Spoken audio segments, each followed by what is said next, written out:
घंटा sorry sorry लीजिए आपका, सबको यहाँ से निकलना है। मैं घंटा ढूंढ रहा हूँ। नमस्कार दोस्तों, अगर आप भी दिसंबर में ट्रैवल करने का प्लान बना रहे हैं तो सावधान हो जाइए। देश की सबसे बड़ी एयरलाइन इंडिगो एक बड़े संकट से जूझ रही है और इसका सीधा असर आपकी जेब पर पड़ रहा है। इंडिगो की फ्लाइट्स क्यों कैंसिल हो रही हैं? असल में डीजीसीए ने पायलटों की थकान कम करने के लिए नए नियम FDTL नॉर्म्स लागू किए हैं। इसके तहत अब पायलटों को फ्लाइट्स के बीच ज्यादा आराम रेस्ट देना जरूरी है। इंडिगो के पास बैकअप में पर्याप्त पायलट नहीं थे और रोस्टर ड्यूटी चार्ट गड़बड़ा गया। नतीजा, हजारों फ्लाइट्स कैंसिल करनी पड़ी। इसके अलावा उत्तर भारत में घना कोहरा फॉग भी उड़ानों में देरी की एक बड़ी वजह है। यात्रियों को इस संकट के चलते अनेक समस्याओं का सामना करना पड़ रहा है और उन्हें अपनी यात्रा योजनाओं पर विचार करना होगा।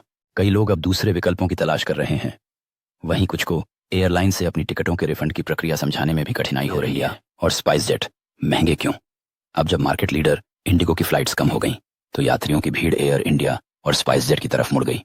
डिमांड अचानक बढ़ने और दिसंबर का पीक सीजन होने के कारण इन कंपनियों के डायनामिक प्राइसिंग सिस्टम ने टिकटों के दाम आसमान पर पहुंचा दिए।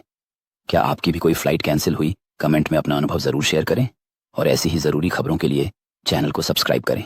जब यात्रियों ने देखा कि एयर इंडिया और स्पाइस जेट के टिकटों की कीमतें बढ़ गई हैं तो उनकी चिंता और भी बढ़ गई। कुछ यात्री अपने प्लान को बदलने पर मजबूर हो गए, जबकि अन्य अपनी यात्रा के लिए नए विकल्प तलाशने लगे। टिकटों की इस हालात में क्या आपने भी कभी ऐसी स्थिति का सामना किया? हमें कमेंट में बताएं।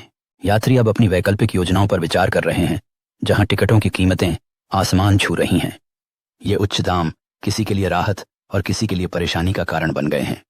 क्या ऐसी परिस्थितियों में आपकी यात्रा प्रभावित हुई? अपने अनुभवों को साझा करें